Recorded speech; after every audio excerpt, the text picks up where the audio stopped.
आज हम आपको भगवान शंकर की बड़ी ही अद्भुत कहानी सुनाने जा रहे हैं। एक बार भगवान भोलेनाथ पृथ्वी लोक पर भ्रमण के लिए गए तो उन्होंने एक युवा को देखा। वह ईश्वर को दोष देता जा रहा था। वह अपने जीवन से निराश था, दुखी था। तब भगवान शंकर बौद्ध भिक्षु का रूप धारण करके उस युवा को असली दुख के बारे में ज्ञान देते हैं। तो चलिए इस कहानी के माध्यम से समझते हैं कि असली दुख क्या होता है। अगर आप यह कहानी सुन रहे हैं तो पूरा सुनिए। इस कथा को आधा अधूरा छोड़कर जाने की गलती मत कीजिए, क्योंकि इस पवित्र कथा को पूरा सुनने से मनचाहे फल की प्राप्ति होती है। इसलिए इस कथा को पूरा सुने, भोलेनाथ का अनादर ना करें। सुख और दुख एक ही सिक्के के दो पहलू होते हैं। यह बात आपने सुनी ही होगी। सुख और दुख हमारे जीवन में लगातार आते ही रहते हैं और हमें लगता है कि हमारे जीवन में हजारों दुख हैं, हजारों समस्याएं हैं। लेकिन अगर आप वास्तविक तौर पर देखें तो आप इस बात को और अच्छे से समझ पाएंगे कि हमारे जीवन में केवल एक ही दुख होता है। हमारे जीवन में असली दुख क्या है वह हम इस कहानी के माध्यम से जानेंगे, और उस दुख का निवारण और समाधान क्या है वह भी हम इस कहानी से समझेंगे। आप इस कहानी के अंत तक जरूर बने रहिए। एक समय की बात है, एक गांव में एक व्यक्ति रहता था। उसका नाम सोनू था। वह बड़ा आलसी था और अपने जीवन से बहुत निराश था। उसका कारण यह था कि उसने अब तक अपने जीवन में कुछ भी हासिल नहीं किया था। वह कुछ काम भी नहीं करता था। उसके घर वाले भी इस बात से बहुत परेशान रहते थे। वे चाहते थे कि वह बाहर जाकर कुछ अच्छा काम करें, कोई अच्छी नौकरी कर ले, लेकिन वह किसी की एक नहीं सुनता था। उसके घर वाले दूसरों का उदाहरण देकर उसे ताने मारते थे, उसे तरह तरह की बातें कहते थे, लेकिन उसे कोई फर्क नहीं पड़ता था। जबकि उसके सारे मित्र कामयाब हो चुके थे। कोई अच्छा व्यापार कर रहा था तो कोई अच्छी नौकरी कर रहा था, जिसके कारण जब भी वह लोग मिलते थे तो वे अपनी बढ़ चढ़कर बड़ाई किया करते थे। लेकिन सोनू कुछ नहीं करता था, जिसके कारण जब भी कोई उससे पूछता कि तुम क्या कर रहे हो तो वह कुछ नहीं कह पाता। उसे यह कहने में बहुत शर्म महसूस होती थी कि वह कुछ नहीं करता। वह हमेशा सबसे केवल एक ही बात कहता था कि मैं कोशिश कर रहा हूं, लेकिन उसकी कोशिशों का कोई भी फल किसी को नजर नहीं आ रहा था। देखते ही देखते अब ऐसा समय आ चुका था कि सोनू सभी से मुंह छिपाता फिरता था, ताकि कोई उससे यह ना पूछ ले कि तुम क्या करते हो, जिस कारण वो कभी किसी के सामने भी नहीं आता था। धीरे धीरे उसका मन दुखी रहने लगा था और अब वह बहुत निराश रहने लगा था। उसे अब ऐसा प्रतीत होने लगा था कि मानो वह इस धरती पर बोझ है, जिस कारण वह अपने आप को बहुत अकेला महसूस करता था, बहुत तन्हा महसूस करता था। एक दिन तो उसके मन में यह भी विचार उत्पन्न हुआ कि मेरे हाथों में कुछ है ही नहीं तो मैं क्या कर सकता हूं। यही सब सोचकर वह अपने भाग्य को खूब कोसता और अकेले बैठकर वह रोता रहता था और भगवान को ही दोष देता रहता था। एक दिन छुपता छुपाता वह घर से निकलकर कहीं जा रहा था। तभी उसने रास्ते में देखा कि एक बौद्ध भिक्षु लोगों को प्रवचन दे रहे हैं और प्रवचन में वह दुख की बातें कर रहे हैं। तो सोनू कुछ देर के लिए अपना मुंह छुपाकर वहीं पर खड़ा हो गया ताकि उसे कोई देख ना ले, और चुपचाप वहां उन भिक्षु की बातें सुन रहा था। बौद्ध भिक्षु प्रवचन में कह रहे थे कि दुख हमारा सबसे बड़ा साथी है। हमें दुख अपने जीवन के बारे में बहुत कुछ समझाता सिखाता है और हमें सही तरह से जीवन जीने का तरीका भी बताता है। यह दुख हमारे गुरु की तरह है, जिससे हमें सीखते रहना चाहिए। आप चाहे तो अपने जीवन में अपने दुखों को अपना गुरु बना सकते हैं और उससे सीख सकते हैं, या फिर आप चाहे तो अपने दुखों पर बैठकर रो सकते हैं। लेकिन इससे आपको कोई लाभ नहीं मिलेगा, बल्कि आप दिन दिन और कमजोर होते जाएंगे, निराश होते जाएंगे। सोनू छुप छुप कर उन बौद्ध भिक्षु की यह सारी बातें सुन रहा था। जैसे ही प्रवचन खत्म हुआ वह उन बौद्ध भिक्षु के पास पहुंचा। उन्हें प्रणाम करके वह कहता है, हे महात्मा, अभी आप कुछ देर पहले दुख को गुरु बता रहे थे। आप कह रहे थे कि दुखों से हमें सीखना चाहिए, हमें उन्हें अपना गुरु बनाना चाहिए। लेकिन मैं तो अपने दुखों से परेशान हूं, अपने जीवन से परेशान हूं। मैंने अब तक जो दुख झेला है, मुझे तो कभी ऐसा प्रतीत नहीं हुआ कि मेरे दुख मुझे कुछ सिखा रहे हैं। बल्कि मुझे तो हमेशा यही लगता है कि वह मुझे पीड़ा दे रहे हैं, तकलीफ दे रहे हैं, और दुख की पीड़ा बहुत भयंकर होती है। ऐसा लगता है कि अब इसके बाद मेरा जीवन समाप्त हो जाएगा, इसके बाद हमें कुछ नहीं मिलने वाला, और यहाँ तक कि मुझे तो मेरे दुख के सामने मृत्यु भी कम लगती है। जब लोग ताने मारते हैं, जब लोग यह कहते हैं कि तुम क्या कर रहे हो, तब मन को बहुत ठेस पहुंचती है और मैं उनसे कुछ नहीं कह पाता। सोनू की यह सारी बातें सुनकर वह बौद्ध भिक्षुक सोनू से कहते हैं, बेटा तुम्हें क्या दुख है और तुम दुख के बारे में ऐसी बातें क्यों कर रहे हो? सोनू ने अपने ऊपर बीती हुई सारी बातें उन बौद्ध भिक्षु को बता दी और कहने लगा कि हे महात्मा, क्या आपके पास मेरे दुख का कोई समाधान है? सोनू की यह बात सुनकर वह बौद्ध भिक्षु मुस्कुराने लगे और सोनू से कहते हैं, बेटा जब तुम्हारे जीवन में कोई असली दुख आए तब तुम मेरे पास आना, तब मैं उसका समाधान तुम्हें अवश्य बताऊंगा। उन बौद्ध भिक्षु की यह बात सुनकर सोनू थोड़ा सा अचरज में पड़ गया। उसे यह समझ नहीं आ रहा था कि क्या उसने अब तक जो दुख झेला है वह असली दुख नहीं है। उसने जो अब तक पीड़ा सही है, जो ताने सहे हैं, जो तकलीफें उठाई हैं, क्या वह असली दुख नहीं है? आगे वह मन ही मन अपने आप से कहता है कि जब मुझे मेरे अपने नहीं समझ पाए तो यह बौद्ध भिक्षु मुझे क्या समझेंगे। इतना सोचकर वह वहां से चला गया। सोनू सभी लोगों के ताने सुन सुनकर बहुत थक चुका था। वह बहुत निराश हो चुका था, जिसके कारण उसने निर्णय लिया कि वह अब कुछ करके दिखाएगा। उसने अपने पिता से थोड़ा सा रुपया लिया और उस रुपया से उसने एक व्यापार शुरू किया। उसके पिता बहुत खुश थे कि कम से कम मेरा बेटा कुछ करने का प्रयास तो कर रहा है, लेकिन उसे व्यापार में कोई सफलता नहीं मिल रही थी, जिसके कारण वह बहुत ही निराश हो चुका था। उसे यह समझ नहीं आ रहा था कि वह क्या करे, किस तरह से अपने व्यापार को आगे बढ़ाए। तभी उसके पिता ने उससे कहा, बेटा कोई बात नहीं, इसी तरह से प्रयास करते रहो, आज नहीं तो कल सफलता अवश्य मिलेगी। सोनू ने अपने पिता की बात मानी और अपने व्यापार में और भी कड़ी मेहनत करने लगा। धीरे धीरे उसे सफलता मिलने लगी और फिर उसने रफ्तार पकड़ ली। देखते ही देखते केवल 3 सालों के अंदर वह एक बहुत बड़ा व्यापारी बन गया। अब उसके पास धन दौलत की कोई कमी नहीं थी। लोग जो उसे पहले नापसंद किया करते थे, अब उसे पसंद करते थे, उसकी चिंता करते थे, उसके कार्यों की सराहना करते थे। उसके माता पिता भी अब अपने बेटे से बहुत खुश थे और उसकी सफलता से वे अत्यंत प्रसन्न थे। धीरे धीरे सोनू के मित्रों की संख्या लगातार बढ़ती जा रही थी। सोनू के कुछ मित्रों ने उसे यह भी सलाह दी कि उसे अपना व्यापार और तेजी से बढ़ाना चाहिए, उसे और फैलाना चाहिए। सोनू को एक दोस्त ने सलाह दिया कि जब तुम आज केवल इस नगर के सबसे बड़े व्यापारी हो, तब तुम इतना खुश हो, तुम्हारे साथ इतने सारे लोग हैं। वहीं पर तुम सोचो कि जब तुम इस राज्य के सबसे बड़े व्यापारी बन जाओगे, तब तुम्हारे यहाँ पर लोगों की भीड़ लग जाएगी, लोग तुमसे मिलने के लिए समय निकालेंगे, यहाँ तक कि इस राज्य का राजा भी तुमसे मिलना चाहेगा, तुम्हारी तारीफ करेगा, और यदि कभी ऐसी जरूरत आन पड़ी तो वह तुमसे धन भी उधार लेने के लिए अवश्य आएगा। सोनू को अपने उस दोस्त की यह बात बहुत पसंद आई। सोनू ने सोचा कि मेरे मित्र सही कह रहे हैं, मुझे अपने व्यापार को और बड़ा करना चाहिए और फैलाना चाहिए, तभी तो हर कोई मेरे बारे में जान सकेगा, हर कोई मुझे पहचानेगा। उसने बिना देरी किए अपने समय को बिना गवाए अपने व्यापार में और मेहनत करने लगा। लेकिन अब की बार उसके मन में धैर्य नहीं था, जिसके कारण उसने कुछ अनुचित कदम उठाए ताकि उसका व्यापार जल्दी से जल्दी और बड़ा हो जाए। उसने कई लोगों से अधिक मात्रा में धन उधार ले लिया, जिससे उसके ऊपर अब काफी कर्ज हो चुका था। और इतना ही नहीं, वह यहाँ पर भी नहीं रुका। उसने अधिक से अधिक मुनाफा कमाने के चक्कर में अपने माल की गुणवत्ता को भी खराब कर दिया था, जिससे अब उसके माल में वह बात नहीं रह गई थी जो पहले हुआ करती थी। लेकिन वह अपने मित्रों की बात सुनता रहा। जैसा उसके मित्र कहते थे वह वैसा ही करता चला जा रहा था। यहाँ तक कि उसने अपने व्यापार को और भी तीव्रता से बढ़ाने के लिए अपने दूसरे छोटे व्यापारियों के खिलाफ षड्यंत्र भी रचने शुरू कर दिए थे, जिस कारण उसके मन में अब पहले जैसा वह सुकून नहीं था। अब उसे रातों को नींद नहीं आती थी।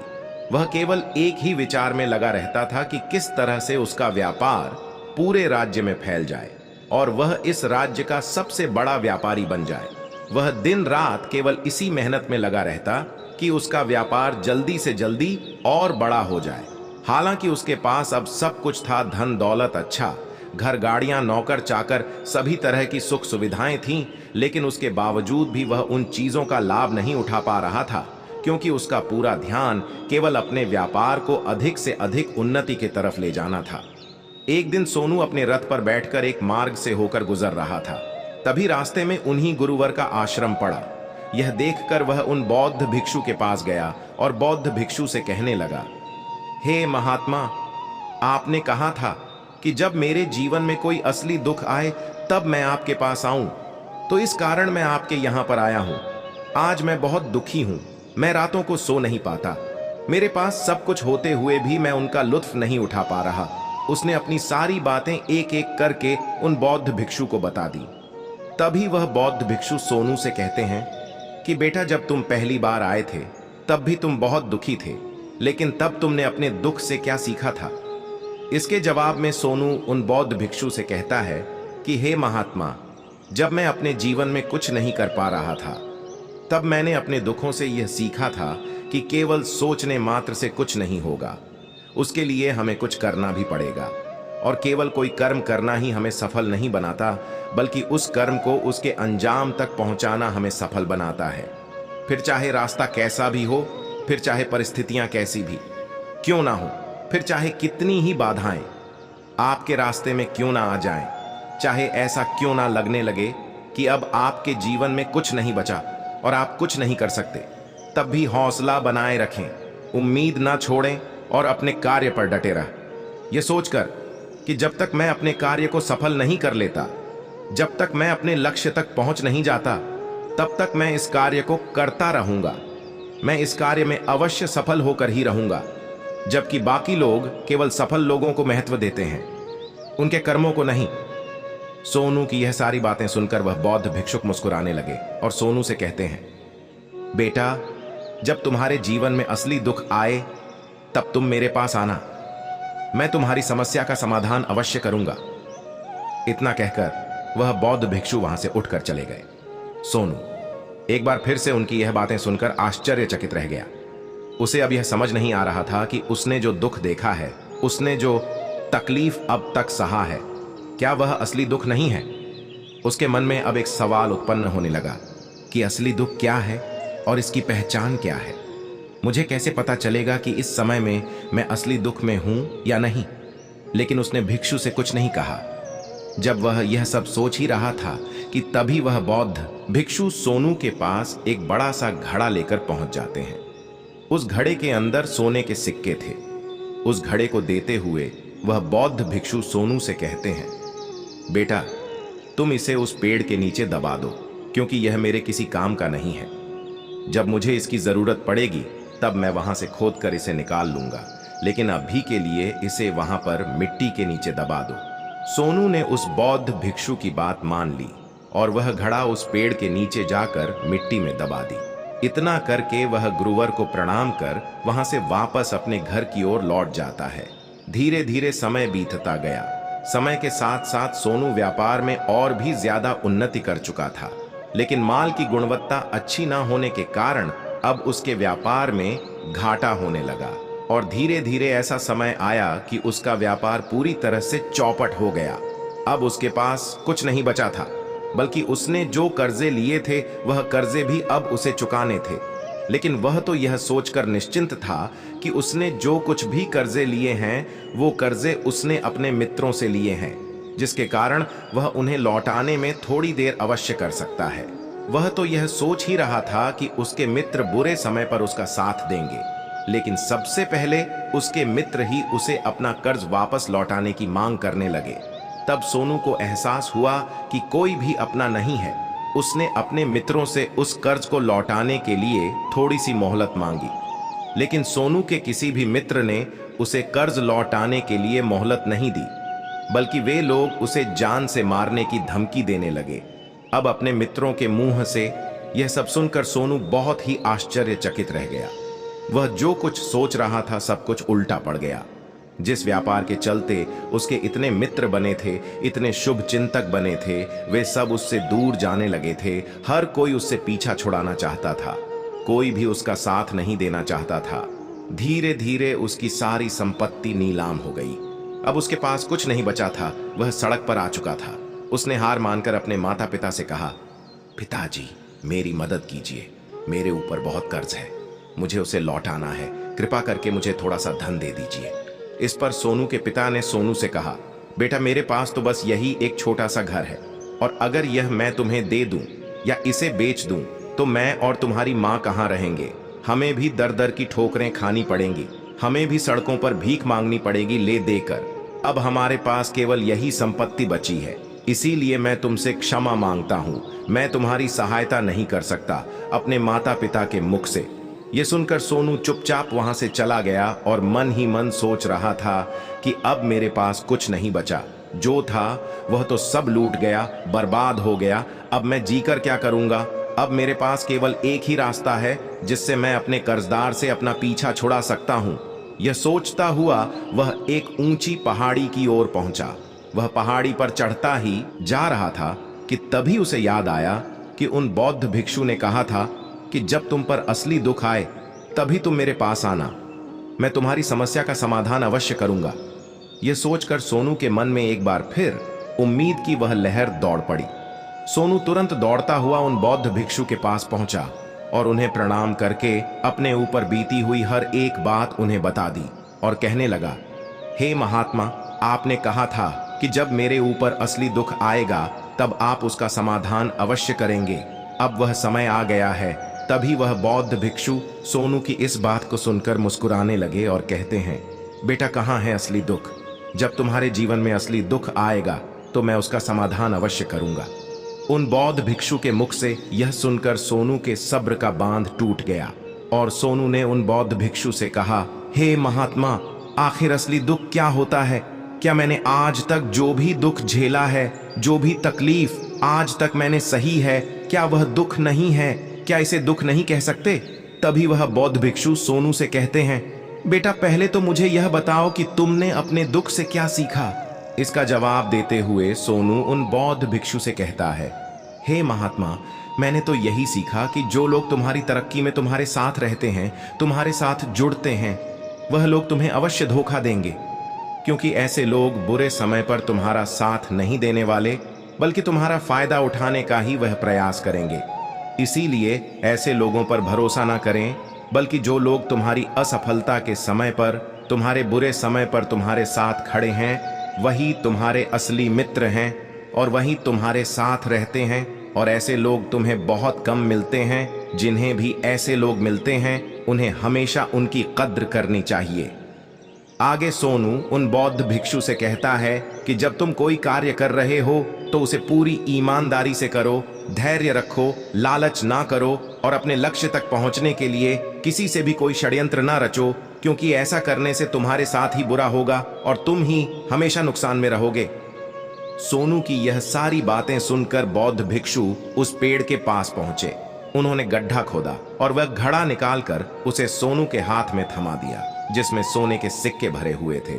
वह घड़ा सोनू के हाथ में थमा हुए उन बौद्ध भिक्षु ने कहा, लो इसे पकड़ो, और जब तुम्हारे जीवन में असली दुख आए तब तुम मेरे पास आना, मैं उसका समाधान अवश्य करूंगा। सोनू अब भी बड़ी अचरज में था। उसे यह समझ नहीं आ रहा था कि आखिर यह असली दुख क्या है, लेकिन उसने अपने हाथ में उस घड़े को देखा जिसके अंदर सोने के सिक्के थे।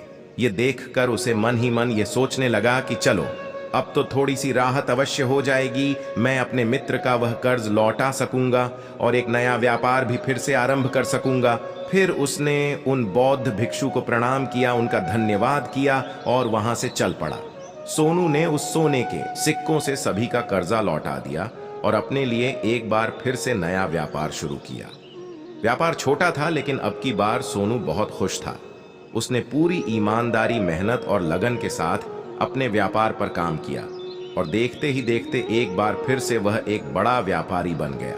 लेकिन अब की बार सोनू बहुत खुश था, क्योंकि इस बार उसने कोई लालच नहीं की, ना ही किसी के लिए षड्यंत्र रचा, बल्कि उसने पूरी ईमानदारी और मेहनत के साथ अपने व्यापार पर काम किया। लेकिन दोस्तों, जैसे जैसे आप धनी होते जाते हैं, जैसे जैसे आप अमीर बनते जाते हैं, आपके मन में एक और डर उत्पन्न होने लगता है कि कहीं आप अपनी दौलत को ना खो दें जिस कारण आप दान करना, पुण्य करना शुरू कर देते हैं, लोगों की मदद करते हैं ताकि आपके जीवन में कभी कोई दुख ना आए। लेकिन यह जीवन सुख और दुख का संगम है, जिस कारण हर किसी को सुख और दुख से होकर गुजरना ही पड़ता है। इसी वजह से एक बार फिर से सोनू के जीवन में एक और दुख उत्पन्न हुआ। अब की बार उसके माता और पिता दोनों की मृत्यु हो गई। सोनू अपने माता पिता से बहुत प्रेम करता था, जिसके कारण उसके मन को बहुत गहरा आघात पहुंचा। जब आखिरी बार वह उन्हें देख रहा था तो उसके मन में हजारों सवाल उत्पन्न होने लगे। वह अपने घर लौटा और घर लौटकर उसने देखा कि जिस संपत्ति के लिए वह हमेशा चिंतित रहते थे, आज उसकी देखभाल के लिए कोई नहीं था। उसके माता पिता ने जो भी मेहनत की, जो भी अपने जीवन में इकट्ठा किया, वह सब यही रह गया। लेकिन अब सब कुछ खत्म हो चुका था और सोनू का मन अब बहुत बेचैन हो रहा था। उसके मन में हजारों सवाल उत्पन्न हो रहे थे और वह अपने आप को बहुत अकेला महसूस कर रहा था। उसे बहुत खालीपन सा महसूस हो रहा था। उसे समझ नहीं आ रहा था कि वह क्या करे। तभी उसे उन बौद्ध भिक्षु की याद आई। वे तुरंत ही भागा भागा उन बौद्ध भिक्षु के पास पहुंचा। उसे देखते ही उन बौद्ध भिक्षु ने सोनू से सवाल किया और कहा, क्या बात है बेटा, क्या कोई फिर से दुकान पड़ा है? तभी सोनू ने कहा, नहीं गुरुदेव, अब तो सब ठीक है, लेकिन आज मेरे माता पिता की मृत्यु हो गई और मैं बहुत अकेला और खालीपन सा महसूस कर रहा हूं। मैं बहुत दुखी महसूस कर रहा हूं। तभी वह बौद्ध भिक्षु सोनू से कहते हैं, बेटा, इसमें दुखी होने वाली बात क्या है? यह तो जीवन है। एक दिन तो सभी को जाना है। यहां पर कोई भी रहने नहीं आया और ना ही कोई रहेगा। हम सब एक ना एक दिन मृत्यु को प्राप्त हो ही जाएंगे। और मृत्यु कब आएगी यह किसी को नहीं पता। हो सकता है कि तुम्हारी मृत्यु कल ही हो जाए या फिर आज और अभी। यह सुनकर सोनू आश्चर्यचकित रह गया। उसने उन बौद्ध भिक्षु से कहा, हे महाराज, आप यह क्या कह रहे हैं? मैं तो अभी जवान हूं और मुझे तो अभी अपनी पूरी उम्र जीना है। मैं तो जीना चाहता हूं, कुछ करना चाहता हूं, और आप कह रहे हैं कि मैं कभी भी मृत्यु को प्राप्त हो सकता हूं। इस पर वह बौद्ध भिक्षु सोनू से कहते हैं, बेटा, इस भ्रम में मत रहना कि मृत्यु केवल बूढ़े लोगों को आती है। बूढ़ों के सामने तो उनके जवान बच्चे तक मर जाते हैं।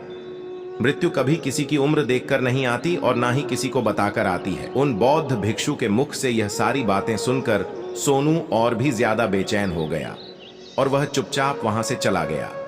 उसके मन का वह खालीपन अब भी वैसे ही था। वह अब भी अपने आप को बहुत अकेला महसूस करता था। उसके बाद से उसका मन अपने व्यापार में भी नहीं लगता था।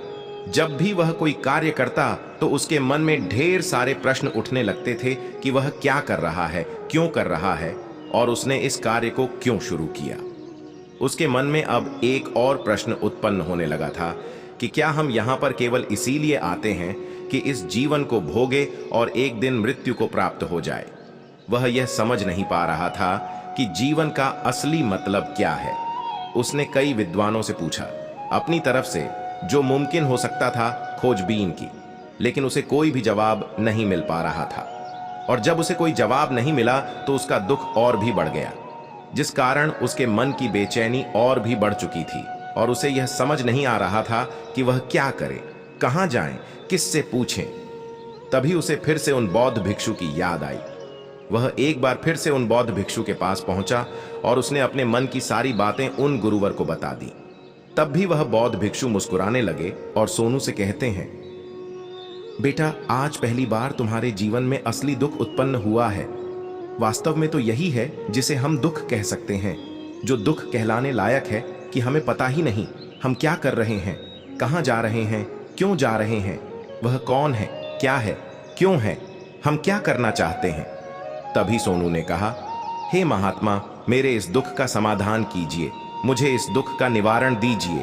तभी वह बौद्ध भिक्षु सोनू से कहते हैं, हम सबके अंदर क्रोध, लालच, अहंकार जैसी कई वासनाएं हमारे अंदर घेर करके बैठ जाती हैं, जिस कारण हम अपने जीवन को टुकड़ों में जीते हैं और हमारी चेतना कभी एक नहीं हो पाती। हम कभी एक जगह सोच नहीं पाते, समझ नहीं पाते और हमारी ऊर्जा शक्ति भी पूरी तरह से छिन्न भिन्न हो जाती है। आजकल के इस दौर में हमारे पास तो इतना भी समय नहीं है कि हम एक पल निकाल करके एक पल के लिए अपने आप को देख सकें, अपने आप को समझ सके, जीवन का सही अर्थ समझ सके। वास्तविकता में हर कोई यहाँ पर अपने जीवन भर केवल दुख दुख कहकर चिल्लाता रहता है, उसका समाधान निकालने का हर मुमकिन प्रयास करता है, लेकिन जिसे हम दुख समझते हैं वह तो दुख है ही नहीं। तो इसका समाधान आपको कहां से मिलेगा? ये तो परिस्थितियां हैं जिसके कारण हम अपने आप को दुखी समझते हैं, हम अपने आप को तकलीफ में समझते हैं। जैसे ही हम एक परिस्थिति से निकलते हैं और फिर किसी दूसरी परिस्थिति में फंस कर रह जाते हैं। जिस प्रकार हम पहली समस्या का सामना करते हैं, उसी प्रकार हम दूसरी समस्या का भी सामना करते रह जाते हैं। और जब हम इन परिस्थितियों से हार मान लेते हैं, जब हमें लगता है कि अब कोई रास्ता नहीं बचा, तब हमारे सामने हमें केवल एक ही रास्ता नजर आता है और वह है मृत्यु। लेकिन यह कोई समाधान नहीं है, यह कोई रास्ता नहीं है। इसलिए यदि आप सचमुच अपनी समस्याओं का समाधान चाहते हैं तो अपने आप को एक ही बार में समझने का प्रयास कीजिए, अपने जीवन उद्देश्य और अर्थ समझने का प्रयास कीजिए। तभी सोनू उन बौद्ध भिक्षु से कहता है, हे महाराज, तो क्या हमें इस जीवन को नहीं जीना चाहिए? क्या हमें अपनी इच्छाओं को नहीं पूरा करना चाहिए? तभी वह बौद्ध भिक्षु सोनू के इस सवाल का जवाब देते हुए कहते हैं कि हमें किसी से भी अत्यधिक लगाव नहीं रखना चाहिए, हमें अपनी इच्छाओं को वश में रखना चाहिए, हमें संपत्ति बहुत अधिक इकट्ठा नहीं करनी चाहिए, क्योंकि हम मनुष्य की इच्छाएं, कामनाएं, वासनाएं ऐसी होती है जैसे मानो कि एक पर्वत से गिरता हुआ झरना, जिस पर किसी का कोई नियंत्रण नहीं है सिवाय देखते रहने के और परेशान होने के। लेकिन जब तुम अपने जीवन का अर्थ समझने लगते हो, तब तुम अपने आप को पहचान जाते हो, समझ जाते हो, तब तुम अपने इस जीवन पर नियंत्रण पा सकते हो। तब तुम्हारी सभी इच्छाएं, कामनाएं, वासनाएं भी तुम्हारे वश में हो जाती हैं और फिर तुम चाहो तो उनको नियंत्रित भी अवश्य कर सकते हो। गुरुदेव की यह सारी बातें सुनकर सोनू ने गुरुदेव से कहा, हे महाराज, आपका बहुत बहुत धन्यवाद। आपने मेरी सबसे बड़ी समस्या का समाधान आज कर दिया है। मैं आज से अपने जीवन को एक नए ऊर्जा के साथ आरंभ करूंगा और अपने जीवन के ऊर्जा शक्ति को सही कार्य में लगाऊंगा। दोस्तों, मानव शरीर में बहुत ऊर्जा है, बहुत शक्ति है, पर वह बेकार के कामों में लग जाती है, जिसके कारण हमारा जीवन भी बेकार की चीजों में लगा रहता और हम कभी भी इस पर अपना ध्यान नहीं देते। हम कभी भी अपनी ऊर्जा को केंद्रित नहीं करते। अपने जीवन का वास्तव में क्या अर्थ है, यह हम समझने का प्रयास नहीं करते। हम अपने जीवन में हमेशा अपने आप से, भगवान से सवाल करते रहते हैं कि हमारे जीवन में इतना दुख क्यों है।